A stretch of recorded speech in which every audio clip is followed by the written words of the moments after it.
মাননীয় স্পিকার, আপনাকে অনেক অনেক ধন্যবাদ। আমি আশা করছি যে আপনি সুস্থ হয়ে ফিরেছেন, এই জন্য আল্লাহর শুকরিয়া আদায় করছি। আপনি পুরোপুরি সুস্থ থাকুন, এই দোয়া করছি। তা আমার প্রশ্ন হলো মাননীয় অর্থমন্ত্রীর কাছে, যে তিনি যথার্থই বলেছেন যে বিদেশি বিনিয়োগকারীদের বিনিয়োগ ফিরিয়ে আনার প্রচেষ্টা চালানো হবে। মাননীয় স্পিকার, আমি ব্যাংক রেগুলেশন অ্যাক্টের যে সংশোধনী প্রস্তাব 2026 পেশ করা হয়েছে, সেখানে আমি বলেছিলাম যে এইটা যদি অ্যাডপ্ট করা হয় তাহলে আমানতদারি ক্ষতিগ্রস্ত হবে, আমানত এবং ব্যাংকের ক্ষতি হবে। আমরা দেখতে পাচ্ছি যে সেটা অ্যাডপ্ট করা হয়েছে। এখন খুব অল্প টাকা দিয়েই যারা টাকা নিয়েছেন ব্যাংক থেকে বিপুল পরিমাণে, তারা ফেরত আসার সুযোগ সৃষ্টি করা হয়েছে।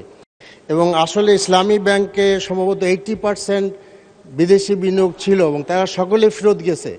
দুইটার সাথে কীভাবে মাননীয় অর্থমন্ত্রী অ্যাডজাস্ট করবেন আমি জানি না। এখন তো দেখছি যে ব্যাংকের সামনে মিছিল হচ্ছে এস আলমকে ফিরিয়ে আনতে। আমি শেষ করে ফেলছি। এস আলমকে ফিরিয়ে আনার জন্য মাননীয় অর্থমন্ত্রী যদি বলতে, আমার কাছে, আমি জানতে চাচ্ছি যে আপনি অ্যাডজাস্ট করবেন কিভাবে, যে এস আলম ফিরে আসবে না বিদেশি বিনিয়োগ আসবে। আমরা দেখতে পাচ্ছি যে ঋণের বিপুল অঙ্কের ঋণ নিয়ে একটা প্রশ্ন করেন, সরাসরি প্রশ্ন করেন। একদম শেষ। বিপুল অঙ্কের ঋণ নিয়ে বাংলাদেশ ব্যাংকের গভর্নর হয়েছে। অন্যদিকে জলিল সাহেবের আপনার ডাইরেক্টরশিপ চলে গেল, সে জামাত ইসলামী করেন, অথচ বাংলাদেশ ব্যাংকের গভর্নর তিনি বিএনপির আপনার নির্বাচনী কমিটির একজন সদস্য। পারতেছি না।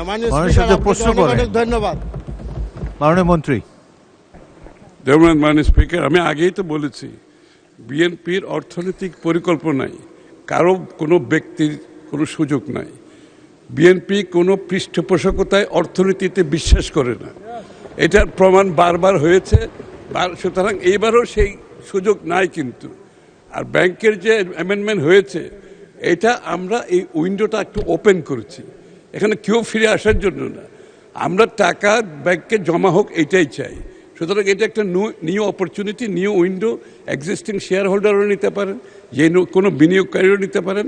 This window is open for everybody. Thank you.